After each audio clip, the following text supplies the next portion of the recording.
There we go. Now we're live. We're about to talk to Patrick Galvin. Patrick's an old friend from EO San Francisco. Great conversation about connecting online. It feels like we're so far from each other. How do we connect? That's the subject of this. Like bringing humanity and connection in a time when we are not so normally alone like we always are. Letting everyone get started. Looking forward to a great conversation. Patrick, welcome to the show. Reminder to our listeners, we bring a new show like this every week to you, and then we put them out live and then later on audio on iTunes and places like that.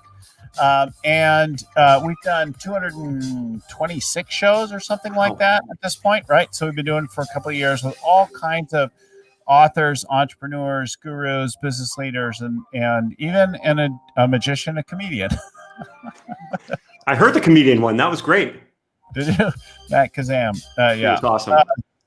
So that's our show. And not only are the show notes available, and you can go hear things that might have to do with scaling your business and scaling your leadership, but you can download the tools, their free offers, that kind of thing, all that stuff at scalingcoach.com. Also, we know right now the demand for coaching is an all-time high because people are grappling with changing times. And if we can help you, coach you, find a coach, any of that kind of thing, we'd love to be a resource for you. So contact us, find us at scalingcoach.com.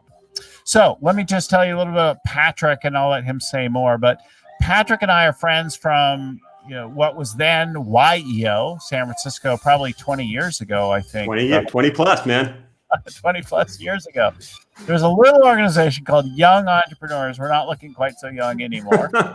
Speak for yourself. You're more gray than I am, dude. Anyway, so we're in and then Patrick has since moved. You're up in the Portland area, right? That's right. In Portland, Oregon, the Rose City. Involved in a family business this time. He's moved on. He's got a group, the Galvanizing group, that he'll talk more about. And he speaks and coaches and that kind of thing. But Patrick's work is all around this work of the book, The Connector's Way, how to build a business one relationship at a time. So how do you cultivate relationships and that kind of thing? This is a great topic for me because this is a big area of weakness for me. Lucy could tell you, my wife could tell you. I love to be out. I love to talk and that kind of thing.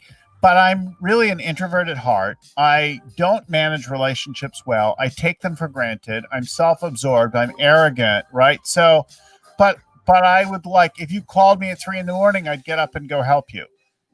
So I recognize it, and yet it lives for me a little bit differently. I have a test I use. We'll get into that in a bit. But guys, Patrick, he speaks Spanish and Portuguese. He lives up there. He's got a daughter who's in those excellent tween years, right? Oh, yeah. Yep. And we're homeschooling now, like everyone else in our great state of Oregon. Yay! That actually might make the middle school, junior high school experience better. Well, we haven't cracked the top 100,000 homeschools in Oregon, but we're working at it. Nice. Welcome to the show, Patrick. Thank you. Good to see you again, Bill. So to fill in a little bit more, I just did some broad stroke things about your background. Tell us about your background, how you became an entrepreneur, and a little bit more of that. Well, Bill, when you and I met 20 plus years ago, I was in my family's furniture business. And I went into that after graduating from business school. I went to work for a couple of different companies. And then I thought, well, I had the right name to rise to the top of this business. So I joined my family's business. And because I was the self-declared marketing expert in my family, my dad said, hey, you have free reign to do all of our marketing. And I thought, hey, I'm a smart MBA. I know how to do this. It's going to be easy. I just benchmark, look what everyone else in the industry is doing, and just do better than they're doing. What everyone was doing at the time was spending money on advertising. I thought, well, that's easy. I just have to advertise better than my competition. So I became a very effective check writing machine. And I was spending money hand over fist. And I remember, as if it's happened just the other day, of being in the showroom standing next to my dad on a very slow Saturday when most business comes in. And he looks at me and he says, so this is what $150,000 buys. Because in my first 6 months in the family business, I burned through our entire marketing budget. And yes, we sold some things from people who saw those ads, but there was no ROI really to speak of. And that really upset my apple cart. Oh yeah, I was good at that. I was good at spending money, but the ROI not there. And it was very humbling because I was supposedly the marketing genius. I had gone to a good MBA but the thing is, what I didn't learn was what really is what allows businesses to succeed. So in our organization, YEO, I started talking to people, and what I discovered was the commonality for companies that were really succeeding were the companies that were really developing rapport and connection with people in such a way that they were coming back to them, that they were referring folks in. So it was about cultivating a relationship. And sadly, I didn't learn that in business school. It cost me $150,000 in wasted advertising for me to figure out what really drove business. And that was an aha moment for me that changed everything. It changed what I did in the furniture business, ultimately got me out of that business about 19 years ago, starting the Galvanizing Group. It was that aha, that business is really about developing relationships. And it sounds so simple, but so often we want to chase the shiny objects out there, and it's not about that. It's not about that at all. So how long did you work in cultivating relationships and coaching and teaching and doing that before you made this your business? Well, I was in the family business up until about 2001. And then in 2001, we started a business that was really focused on relationships that companies had with the media. So the media would tell their story. We started as a PR company. Yeah. So we began as a classic PR company and did that for about 10 years. And then PR changed. The social media came on the scene. More of our clients said, hey, can you help us with our messaging? Could you help us tell our story in social media? Can you help us frame our story in our websites, in our electronic communications? So we really started doing that. And it was fun, but it's really, I love working with the individual. So my book, The Connector's Way, took me into the market of helping people think about relationships. And we're not hired by individuals, we're hired by companies to help their teams develop deeper and stronger connections with people. Interesting. And so you've been working at this for a while, evolving from PR to messaging to relationship. Exactly. Focus. And so talk to us about, well, I don't know, why don't we start with some of the stories and like that kind of thing. So maybe the landscape company is a good place to talk to. I know you shared a story as we were getting ready for the show. Well, it doesn't matter how small or large a business is. It's all about connection. So a recent client of ours, big, well-known landscaping company in Portland, they do $100,000 hardscaping, soft landscaping jobs in people's backyards, front yards. It's very easy to just focus in on doing great work, and they do excellent work. But they're not necessarily reaching out and connecting with neighbors. They're not necessarily developing a reputation in the neighborhood. So, with our encouragement, the folks on that team are making sure that people, when they have these beautiful backyards that have been created by this company, that they're holding social events that the company pays for and encourages them to invite as many people as possible. This is pre-COVID that we were working with them. It's a little bit different right now. So it's really developing a reputation, not based on how great they say they are, but they know if they sponsor a party in someone's backyard that has been transformed, those people are going to be so ecstatic to share their story and how they did it. And obviously they did it with the help of a company. That's more powerful than any form of marketing. So it's something that they've offered up to their landscape designers and to their project teams, but no one was really taking advantage of it. And when we started working with them and coaching their people, explaining the importance of developing rapport and connection beyond just a sale, thinking beyond that transaction and that job done to how do you leverage that to give it more exposure in the neighborhood? Well, it really changed things for them. So that's a very grounded in the dirt example of relationship building. It's cool. And you could see it like right within the neighborhood. And lots of us live in neighborhoods where we don't necessarily know all of our neighbors. Some people they know everybody around them, and other people know a couple. My wife's like, I don't even know those guys across the street. And I'm like, oh yeah, I don't know those guys, but I do know those guys, and I know that guy. And yeah. It's a mixed bag of things. What do you know what that company is doing now, or what do you have any examples of how people are dealing now in light of COVID? Well, right now, that company is doing some interesting things. So they're actually doing video now, which they didn't before. When they complete a job, the designers who did that job now are doing a video, and they can get a video testimonial from one of their clients saying, easy to work with, great people.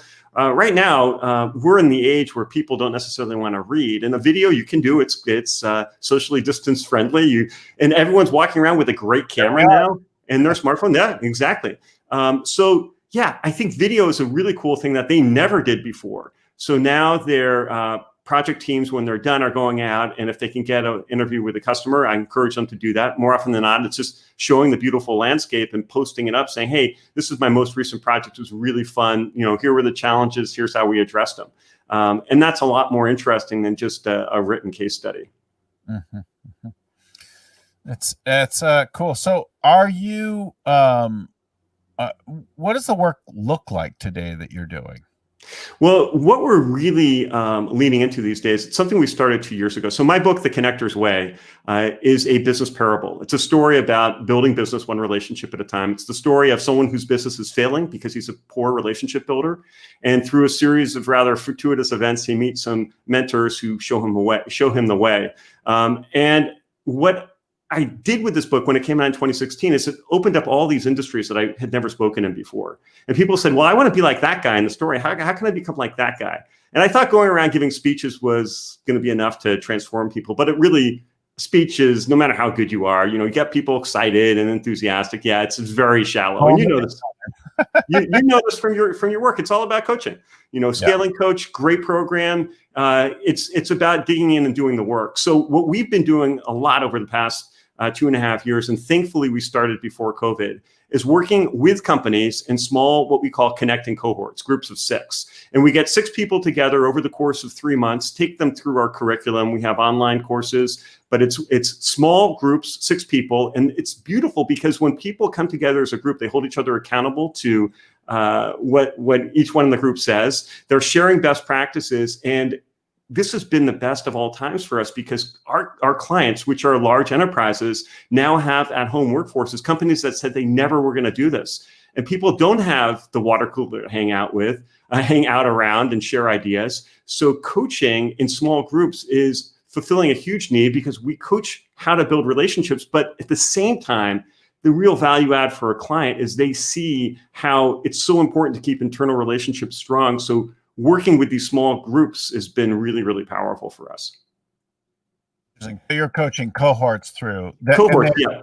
have a particular intention on getting better at relationship. Yes, exactly. So sometimes we have a Fortune 50 company as a client, and we're coaching their relationship management team. So these are people who've been building relationships professionally for decades. And here's the great thing.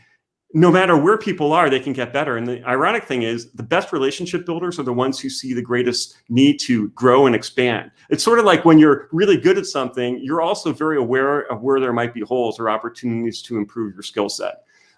So we have discovered, it's a little counterintuitive, that high-performing teams actually benefit the most. It's not to say low performers and people who really don't feel comfortable or just have never been trained. It's no one's fault. I mean, it's not something most people are taught in school. I certainly wasn't. But what's really cool about the curriculum that we use is it can be scaled up or down according to the needs of the group and according to the level of sophistication that people have. So let me do something a little risky. Let me ask you 2 questions. First of all, sure. I confess that like when I think about strengths, right? Influence, like persuasion, pitching, that kind of thing, strategy, thinking, planning, those are areas of strength for me. Execution consistently and relationship are weaker areas. And so I tend to just hire for it and try to give away more of it. So if I need to send a thank you note, Lucy puts the thing in front of me and says, okay, fill it out. And then she'll send it out. So like, that's the kind of thing that I won't think to do. When I send emails out, I'm fairly terse in them. And I don't mean to be unkind. I'm just like, focused on the objective at hand and the whatever's on my mind, but not like, hey, how are you? And what's going on and how the kid's been. And I like do almost none of that. So Lucy will fill in a little bit of that. And when I hired her, I asked a question that I've asked many times in the past. That is sort of my tell. And because my wife is also a relationship oriented person, unlike me, I noticed that she and I leave a party in two distinctly different ways, right? I finish the conversation with you. I look around the room. I kind of make eye contact with people. I walk towards the door. I look back to the room one more time. I wave goodbye to anyone who might be seeing me going, so it doesn't look like I'm slinking off. And then I'm gone, right? But like I'm done and I'm out of there. Between the time I decide it's time to go and I'm gone, left to my own devices, is maybe 3 minutes. You're like my wife. She has the same modus operandi, so I totally get it. Now, my wife says goodbye to each and every one of her friends as she goes, but that precipitates another 5 to 20 minute plus conversation. So the leaving is more than an hour departure. So I'll ask people, what does it look like when it's time to leave a party with some dear friends, right? And of course, Lucy answered the question correctly. Lucy produces our show, assists with a lot of our client contact, that kind of thing, right? Perfect role. So mostly I've thought, don't even try, just give it away. But recognize it needs managing and like that. So what coaching or what would you tell me to be, because I know it needs attending to. Right. Well, you know, one of the things when people think about relationship building, and Lucy's terrific, by the way. Her communication with me is top notch. You made a great hire. She's fantastic. There are things. You off if you say wrong. There are things though you don't want to delegate, Bill. So I think about some of the best things that have happened in our business existence over the last decade, and it is just that personal touch that I could not give to somebody else. And right now, for instance, I'll do a lot of videos. So I meet somebody at a conference. They say, "Hey, great speech, enjoyed it," or I've met them at an industry event, or now at a virtual event. And I'll follow up with a short little video. I'm doing more of that. I do tons of like short little videos. Say, hey, you know, I love the conversation with you. Really fun. Sounds like your company's going through some things that are very interesting. And I think our program might be one that could really help you out. Here's why. And maybe we could just set up a time to talk. And now when I talk in the COVID era, I notice when I do video versus phone, about 3 to 4 times higher success rates than when I have a phone call. So I'm always looking for a video conversation. But I couldn't give that to an assistant. An assistant isn't going to be able to remember the conversation, nor is that person going to be able to create a message. I'll drop a video message into someone's LinkedIn box saying, hey, it's fun seeing you at the event. I just wanted to follow up. Most people don't send video messages within LinkedIn. You can get more accomplished for your business with a video to one person than you sometimes can with a video that you're throwing on YouTube and hoping the world sees. It's all about really focusing in on what's important to that person, what's in it for them. And when they get a one-off video like that, it resonates. And a lot of our best sales come from that. So I think there are some mass communication things, and you've got lots of guests on your show. You've got lots of things to do, and that's perfect to hand off to someone as capable as Lucy. But for the big fish, so to speak, I don't think you want to necessarily give your fishing pole to somebody else. Yeah, so I definitely talk to people. The primary contact that relationship does live with me, and then I try to complement or add to it. And I like what I hear that in this thing of like, pardon me. I like what I hear about like thinking and making it personal and relevant to them, and also letting a little bit of yourself show, in particular now using video. I'm obviously not afraid to get on camera. Yeah. I have good camera and lighting. Right. But letting a little more of yourself show. Sometimes though, I feel like one of the things that I use a lot these days with certain clients and prospects is texting. And that seems kind of there's danger there. What are your thoughts about using text or other like non-real time? Yeah, I am what's called my communications agnostic. So I am happy to operate on whatever medium I think is going to be most effective for cultivating a relationship with someone. So I send out a lot of handwritten cards. I've done a couple thousand of them over the last 7 years. I still do them. They still resonate in a great way. For some people, they're really meaningful. For others, a video makes great sense. I have some friends who text me. I have someone who sent me a video. I responded in a video, who responded in a video, and we only communicate by video. So I think communication in today's world is not so much what you like to do, but more what that other person likes to do. And if you can figure that out, you're so far ahead, because sometimes people will think, this person's on my wavelength, because literally you are, because they're a texter and you're texting them back, or they're an emailer and you're emailing them back. So I think like for like is a really good rule when it comes to communications. When we have all of these tools at our disposal, it's not what we want, it's what other people want. Yeah, it's really great. So meet them where they are. Exactly. Well, the danger that I've often seen is on certain communications, you don't hear tone and voice, and you don't expand on things. And there's a lot of opportunity for misunderstanding, which is where, like, being expedient, responsive, text is fantastic for that, right? And certainly, I had string of WhatsApps that were coming at me this morning, starting at before 5 a.m. Wow. Yeah, it's I was working with a group in Kuwait this morning. So okay, yeah, the WhatsApp with international is a big deal. Yeah. So why don't we get into some of the rules and thoughts around the book? You've got some principles or that kind of thing. Why don't you work us through some of that? Because I think that's useful.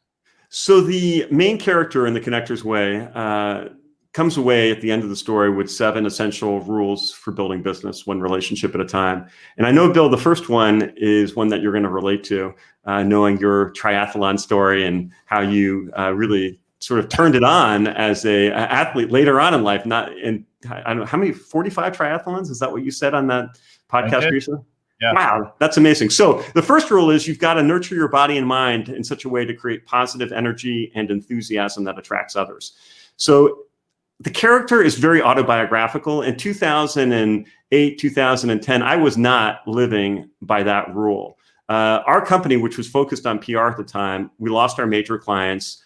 Our ship was sinking very quickly. And I thought I could send the masterful email that would rope in new clients. So I was working late, at the desk, trying to do my email magics, put together that magic phrase that would bring people into our net. Nothing was working. I was depressed, dejected, not exercising, wasn't going out and meeting with people. And my wife, who works with me in the business, said, you've got to start moving again. And I had stopped, and I just didn't. I was really low energy. And she encouraged me to just get out there, start running and swimming. I didn't do anything crazy like you did with the triathlons. I didn't need to go to that extreme, just to feel my energy coming back through regular exercise. And then all of a sudden I was able to not just try to send a magic email, but set up meetings and go out and get face-to-face. And before COVID, I had a sign up in my office that says, nothing happens at this desk. Now everything happens at the desk. But before COVID, I needed to actually go out and be in the world. But if you don't have energy, you can't do it. So just physical exercise, taking care of your body, taking care of your mind, 10 minutes of mindfulness every day, transformative for me. I mean, when I sit down in the morning and I go through my Calm app and I focus on something that tries to get me out of my own head, to just focus on breathing, to just let go of all the sort of monkey thoughts that go through the mind. When I pick up a phone or I'm on a Zoom with someone, I'm listening to them better. I'm not thinking about what I'm going to be doing later on in the day. Just that focus on trying to be in the present moment, that is key for relationship building. If you can't be present with somebody right here, right now, are you really hearing them? Are you able to ask them the questions that they need to have you ask, so they get that you understand what their needs are? I don't think you can. So for me, meditation is a big part of my practice to be a good relationship builder. So there's a lot of little things that one can do. I'm kind of curious, what do you do, Bill, to center yourself around that first rule, nurturing your mind and body? So just a minute ago, while you were talking, I got a whole string of alerts and I hadn't silenced my phone, and all the things came up and I looked down on it. And although you're just talking, I'm listening to you and whatever, my attention goes away for a few minutes. I'm sure people watching us in this thing will have noticed my eyes go down. You may, depending on the camera on the screen, you may or may not have noticed it. But I think there's managing that I hear, just really being present, listening. Yeah.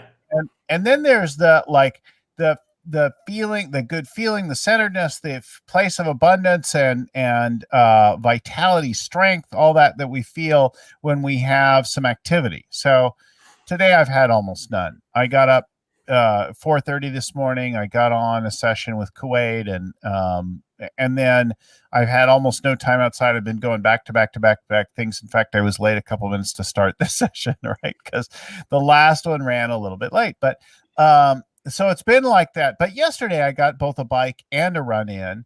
And in the middle of COVID, I realized my whole like fun and play and exercise and outdoor time, to me, those all things are kind of packaged together. And the triathlon stuff that I did for a long time, I'm not doing them right now, but I needed to just shake it up and do something new. So I started doing other kinds of things, surfing and sailing and skateboarding. And I needed something new because the place I rented boats from. So for years, I've been a member of this sailing club and we rent boats and that kind of thing. In fact, you probably know Anthony Sandberg. He's a very good friend of mine. Yeah. So Anthony and I've been friends, and I've been a member of his club, rented from him for like 26 years. And he's been shut down with the restrictions and the COVID. And that would be one of my key outlets. If I was going to be home and not traveling on the road, I would go sail, because I don't love the surf around here and it's cold and I'm spoiled and like that. So anyway, so I wasn't getting anything. So I had to bring something new. And I went and I found this new thing, and I'm like, oh, I'm going to learn how to wing surf. And wing surf is like, it's not quite a kite. You just hold it in your hand, but it's also not attached to the board like a windsurfer. It's a new thing. And so I like just started doing it. I've only been out like 3 times now, but I'm like, oh, now I need to buy all the gear and get to that. That's a whole other fixation, right? But after I did that first time of doing it, my whole mindset was changed. I came, and then I went the second time. My wife's like, wow, you're in a completely different mood. Yeah. And I'm like, yeah, I feel awesome. I was in the water. There was sun. There was wind. I'm like learning how to do something. I'm getting to where I can do it, and like completely changed my outlook, and how I was with people for the next day was, like a step up, more generous, more playful, more alive. Right. I say, if you want to be a good relationship builder, the most important relationship you have is with yourself. If you're not in good relationship with yourself, it's really hard to be in good relationship with others, whether it's personal or professional. I think that's really, really important and really surprising and profound. How can I get more? And a lot of times we think about it as an introvert. Sometimes some relationship activities can be pretty draining, right? Oh, absolutely. My wife would agree with you 100%. But I'm a little exhausted. I enjoy it, and I've learned to do some things much better than I once did. But it is a little draining. But those other things like restore me. I'm taking care of myself and that kind of thing.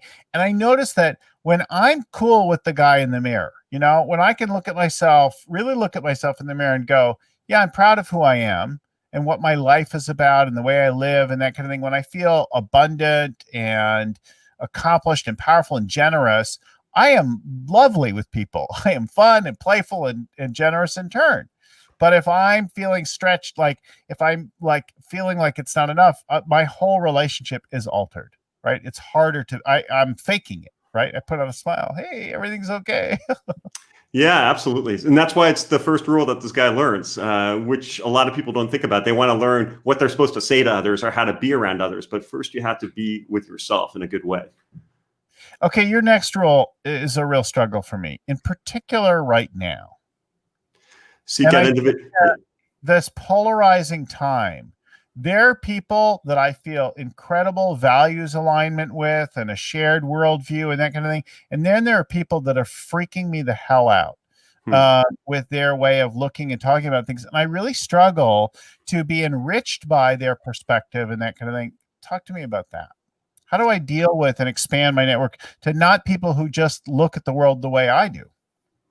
Well, I think it's really tempting. And unfortunately, I think this is a byproduct of the age that we're in right now, where whether it's media, you can find a channel, whether it's a broadcast channel or a cable channel or a web-based channel of information and ideas that resonate with you, that not only resonate with you, but you're like, hell yeah, this is what I believe. And you're jumping up and down and you're enthusiastic. Right. And you could be 24/7 on that channel. And I think one of the big problems that we have as a society is there is no commonality of how we bring information in. So if we're all listening to our point of view and we don't hear the other, how are we ever going to work with one another, sort of resolve things if we can't have dialogue and communication? So yeah, I'm like you, Bill. I mean, and everyone is. There's no one who is apolitical or doesn't have points of view about what's a meaningful life or not. I mean, everyone does. But here's the thing. It's very tempting to hang out with the people who you know, who you like, who you trust, what have you. But just because somebody has a different political system in mind, it doesn't mean that you can't be aligned in other areas. And you may have the ability to connect with somebody and maybe not agree with them, but hear where they're coming from and realize, what you might need to do to live in a society with very disparate and polarized beliefs. And in the business sense, so I have great clients who we don't agree with them politically, but we agree with them on other levels. And if I limited myself to doing business only with a certain type of political profile, I would be missing out on some really rich and interesting relationships that have helped me grow as a person, not just as a professional. Now, we never know who our next great connection is going to be, whether it's a friend or whether it's a client. And if we start segmenting off saying, well, they don't watch this or do this or hang out in places like I do, so therefore we have nothing in common. I think we need to stretch ourselves, as we need to do it as individuals and we need to do it as a society, because the only way things are going to get better is if we can have dialogue and if we can have conversation. It's interesting. I definitely can think of some of the strongest, most interesting people in my life and like the history of my life are not the people who are exactly like me. Obviously, we have some places where we have common views, and I'm not just like politics. I'm not even politics is big right this second, right? Yeah. But I'm just talking about fundamental ways of looking at the world differently. Even years before this current environment, there were some people that really challenged me and other people that were easy. And I would tend to gravitate to the people that were really easy for me to connect with. But I do know that spending time getting in the world of connecting with the people that were harder has dividends, is valuable, right? Expands me, gives me a greater range and appreciation. Yeah, I mean, actually, I learned this rule when we were both in YEO. So my tendency when I first joined the group was to always be with the people who I felt comfortable with, the people I knew, the people in my little group there. And it's very self-limiting when you go to an event that happens every month, and many of us belong to groups that now are doing this virtually. But when we go back to more normal times when we meet in groups, it's very easy to hang out with the people that one knows and feels comfortable with. So what I encourage my clients to do is challenge yourself to go to an event and purposely set a number for yourself, whether it's 3, 5, whatever you think is doable, and promise yourself that you won't leave that event until you've made an effort to connect with people that you purposely would have avoided. It's a great exercise because you just don't know where that next great connection is going to come from. I learned that from somebody in YEO, and his story was he met really one of his best clients because he was purposefully doing that. And he told me that after I said I was thinking about leaving the group because I wasn't making new connections. And he said, you know what? Problem might not be the group. It might be you, because you're doing what I did. You're always with the same folks. So I think we have opportunities to practice this. And when we push ourselves, some amazing things can happen. So that's why the second rule is seek out individuals who expose you to new ways of thinking, because you just never know where that next friendship or that next great business connection will come from. Yeah. Your next two ones I have done to varying degrees, and I've done them a lot since the pandemic hit. Good. Asking people how you can help them and serving without consideration for benefit. So I asked, anonymously, shouted out to the universe via the social media on the interwebs and the Facebooks and right. Right. Listen, I think people are probably scared and in trouble right now, and I might be able to help you with some things. And I said, if you need coaching support or somebody to listen, I'm here, I'm available, and I'll talk to you for free. And I talked to lots and lots and lots of people in that time frame. And some of those conversations were even public conversations, but I didn't ask, well, if I do this now for you, what are you going to do for me later? I'm just like, I'm just going to help people, and we'll see what happens. I have no idea where the hell we are now, but that has paid off in enormous ways. Not only goodwill, exposure, visibility, but some of those people actually benefited from what I wanted. And then they came back and they said, hey, could I hire you now to work with you ongoingly? Some of the investors referred me instead to other people. So I've had direct, not only was it deeply, deeply satisfying to know that in a time of crisis, I was really busy helping people is like satisfying from a life purpose standpoint. But then also, it actually has a payoff when I asked for none, expected none, I was just going to be useful. Yeah, I mean, that's really the way it works. So it's great psychic good that you feel within yourself for doing that.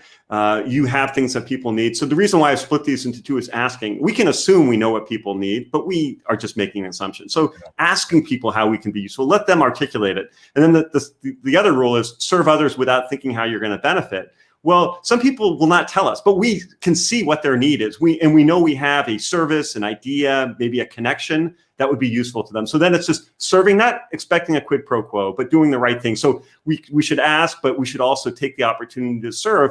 And for all these rules that we've talked about, the first 4 rules, it's always geared towards the other, helping the other. But the thing about relationship building that a lot of people don't understand, and there's a lot of science behind it, is that when you are doing the right thing, it is the right thing to do as a good human being. But it always, like your story, Bill, it always comes back to you. So Robert Cialdini wrote Influence, a wonderful book, and he talks about reciprocity. When you have this service-first mindset, people want to serve you back. We are wired. We are social animals. We are wired to help people back.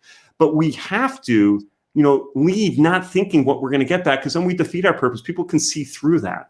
And you don't know who's going to be the person who ends up wanting to work with you, referring somebody. You just don't know. And if you just divest yourself of the outcome and you work on the input of really being of service, things are going to happen that are going to be positive. You just have to believe and do it long enough that you experience. Then it's not belief. It's like, you know what? This is the way I roll, and good things always happen. And I feel good about myself for being this way. I do feel like that. And it certainly is easier to do that at this stage of life in a place of abundance after some decades of professional accomplishment and perspective change and some security and things like that. What I'm willing and able to do. There are times when it's all looked a particular way and I'm like, I don't know what's going to happen, but something's going to show up. And I'll just forge ahead, right? A little bit like jumping off the cliff, not knowing where that parachute's going to come from. Yeah, but it doesn't necessarily. Yeah, no, and so you gain it with life experience, and you see that it is a good thing. But here's the thing: we go up against companies that are spending lots of money on sales training, and there's lots of different sales training things. And we believe that sales are a byproduct of relationship building. So if you can get that mindset of how you can really be of service to your clients and your prospects, sales will sort of take care of themselves. And I think a lot of people are looking for the ultimate whatever it is. There's so many of them out there. The magic words that you can say that'll rope somebody in. But I think authenticity, people crave it. They can see through most sales efforts. So what we're talking about here is a great way to roll as a human being, but it's also a really effective way to be in business. And it doesn't mean that you have to be older. We work a lot with loan officers in the mortgage industry, and loan officers in the mortgage industry, they're going up against Rocket Mortgage and all these fintech alternatives. But if they're truly human and can serve their realtors well, they're going to get more referrals and more business from them. It's the right thing to do. So what we're talking about here, it's interesting because it's really good in terms of just feeling better about yourself, but it's just a smarter way to do business. Mm-hmm. So number 5 seems obvious, right? Exceed expectations. Yeah.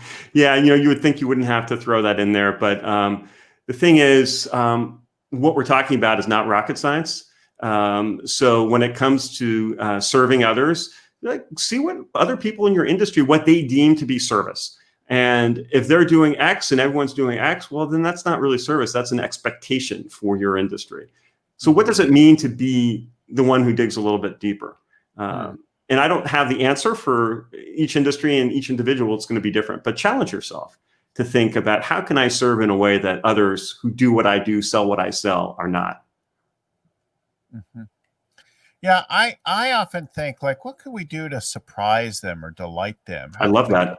throw in a little pizzazz or something? We had a mutual friend who would throw extra little things in their shipping packages and make the experience of opening the package really delightful. And I remember hearing that story years ago, and we started putting in, especially around the holidays, we started putting in little chocolates and things like that in the box so that the shipping person who had the maybe uh, boring job of like just opening the package and then, checking in goods and stocking them and doing that kind of thing, they would personally get a little delight, like, there's a little chocolate for you.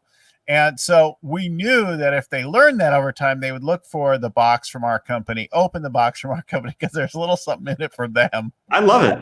I Not love just it. right. Yeah, I've seen a couple of companies do that. Yeah, so I mean, that's a perfect example. Something that they're not getting from the other companies' boxes that they open. It's like, these guys are different. Maybe they'll prioritize. Maybe they're going to put your stuff out on the shelves before the competitors who don't do that. So, little things really count for a lot. So Theodore Roosevelt says, nobody cares how much you know until they know how much you care. And in this case, it could be a piece of candy that lets them know that you really care and think that they're important or worth doing something nice for. Initially, we thought, oh, we should make our boxes branded and but then we were like, yeah, we sell jewelry. That's going to be just telegraphing. Steal me. Let this Right. fall Right. off the rack. So we kept the outside nondescript, but when you open it up, there was a little delight from the color of the wrapping paper to things like that made it just a little more fun for the people that were Yeah, I mean, it could be simple. Like, there's my favorite little local cafe. When they bring you a cup of coffee, you get chocolate covered espresso beans. A couple of those. They cost maybe 20 cents. They buy them, I'm sure, in a huge bulk, but you don't get them anywhere else. It's like, that's kind of cool. Okay, so your last two are awesome. Second to last, I think, is surprising given the tone and the direction we've talking about. Yeah. So, but I think it's really important to be like straight and open, because if you leave stuff to a mystery. So talk to us about number 6 there. So right? This is a huge one that I came late into understanding the importance of it. The 6th one is let people know how they can help you succeed. And this is a big one. So the number one question that we were asked when we started this pivot to helping people grow through relationships was, Patrick, we have a good business. Our products are good. We have excellent service, much better than the industry. But, our referral rate's not really what we think it should be based on how much better we are than the competition. Why is that? I was mulling over like, oh, what could it be? And then I went to a Word of Mouth Marketing Association conference in Vegas. And this professor got up and he shared this really interesting statistic, which I had never heard before, didn't learn in business school, didn't learn a lot of things in business school, didn't learn this one either. And that was 50%. And he said 50% of all people, in order to make a referral, have to be specifically asked for one. And that was kind of like an aha moment for me. So if you are leading with service and you really are looking out for the interests of your clientele, and you see that statistic and then realize the wisdom of Cialdini of reciprocity, you just will make an assumption, according to this professor, that people are going to refer to you. And it's not that they don't want to. In fact, they're primed to do it. But here's the thing that he talked about. People will assume that you're just so awesome, you don't need more referrals, because clearly if you did, you probably would be articulating it. Maybe they think about that. Maybe they don't. They just don't think about referring you at all because you haven't had the conversation. And I heard that and I didn't believe it. And I went back, and funny enough, our mutual connection at that sailing school, who was a client of ours, I went to him and I said, hey, Anthony, we're looking to grow. And he said, are you asking for a referral? We'd worked with him for a few years. And he referred not one, but we got 3 referrals from him. I had 3 conversations and the same thing happened. So it's like, wow, that really works. So if you have a service mindset and you're leaving out that step of asking for referrals, you're really missing out. And if you're leaving out the step of asking people to go onto social media and put in a Google review if that's relevant for your business, or a Yelp review if that's relevant for your business, or a LinkedIn recommendation if that's relevant for you as a professional, you're just basically leaving a lot of relationship capital on the table. And you know what? When people do refer to you or write that recommendation, they're going to be happy because they're like paying you back. You've done them so much good. They're going to want to reciprocate. And now you've told them explicitly how they can help you. And so many people welcome that. And it's so rare when people ask me to write them a recommendation or introduce. I'm happy to do it because it's easy. The 5-minute favor, very easy for me to do. Most people will gladly do it. They just need to know what the heck it is. So you've got to have the conversation. Got to have the conversation. Yeah, I think that clarity is around. So I work with a lot of, we've been talking about YEO. I've worked with quite a few YPO companies, probably more than the EO. And some of them really love to refer and some do not. And some are really enthusiastic. But I think in both cases, it's like, look, this is who I'm looking for. Mm-hmm. People that are like this and like you, I'd love to know more of them. I love how you're doing that. That is the trick, is let people know, because here's the thing. If you tell people that you value the relationship that you have with them, they're fun, they're smart, they're this, they're that, just give them 2 or 3 things. Yeah. And that, you have business, but you'd like to have more business like them because they're so great to work with. So there you go. You've planted a seed. So it might result in a referral like that. And you know what? It might take months. And it might never happen. But here's the thing. You ask that way and you're strengthening your relationship with that client. You got to make sure that it's not just lip service, that you're thinking very specifically to things that are true to your connection with them. But when you lay it out like them, you are creating such a strong bond that, let's say you're in the lending industry. Is someone going to go to Rocket Mortgage next time if you've told them how much you value them as a human being? No, because Rocket Mortgage is an app. And they have a real bond and connection with you. So having those conversations where you really call them out for what you love about working with them, that's going to help you so much. That's really great. And the last one I find just enormously helpful in life. And I practice it really regularly. I started with a reminder about it, and I found it helpful in getting through some very stressful times.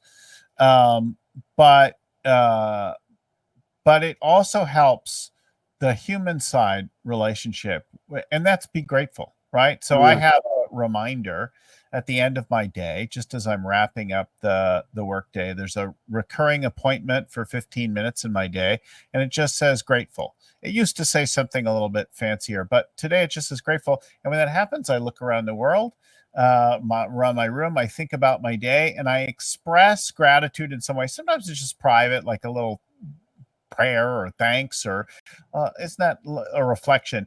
Other times I actually say something or do something out loud to people, but every day now for like a decade, that's been once or twice a day occurrence. And my whole relationship to people in the world and the events that transpire and the things that smack me in the face, like all of us have life events that smack us in the face, is altered by that like fundamental grounding and gratitude. I'm grateful for this moment. I'm grateful for the technology. I'm grateful for fiber to the home. I'm grateful for a great lens. I'm grateful for a friend to talk to. I'm grateful for people to listen. Like the world of that begins to open up and open up and open. And that leaves you in a place of like abundance. I don't know, for me anyway.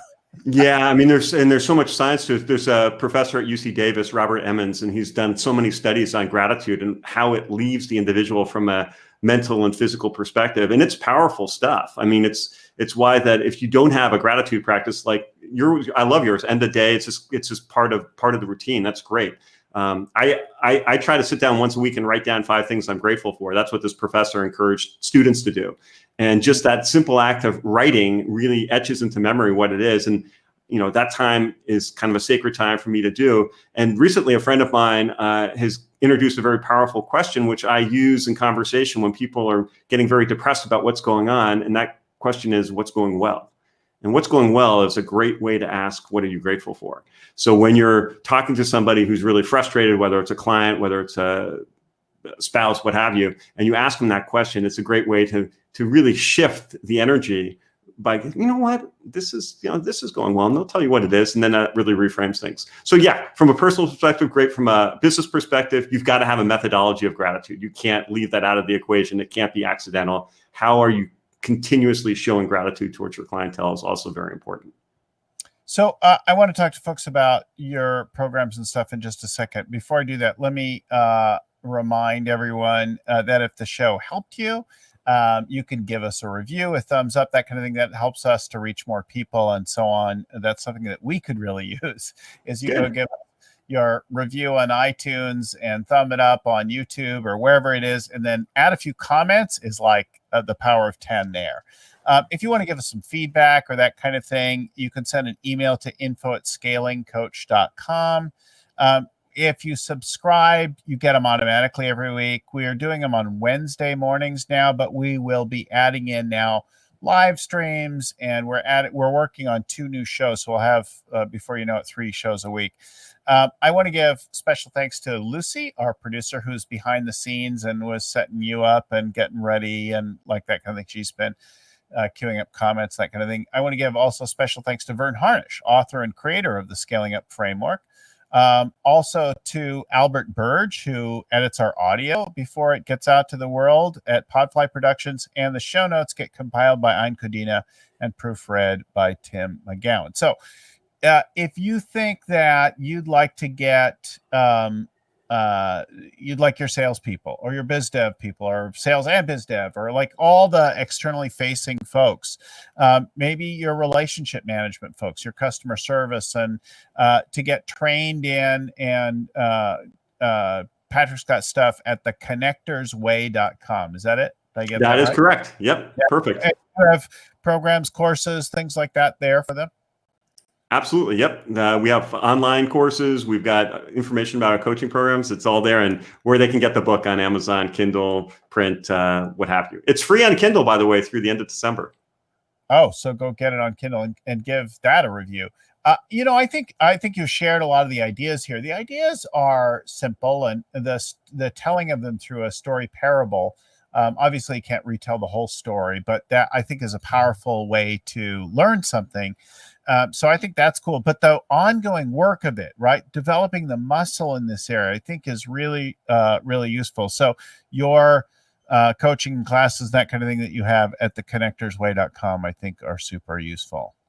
Thanks for coming on the show. Bill, it's so fun to reconnect. I've been remiss to stay connected with you. Let's not let it be so long before our next conversation. Maybe you should get good at connecting. Yeah, I need to hire a coach for it, man. Right? So thanks again for coming on the show. Reminder to everyone to keep scaling up and keep kicking ass through these unusual and extraordinary times. Bye for now, Patrick. Talk to you again soon. Bill, great talking to you. Thanks.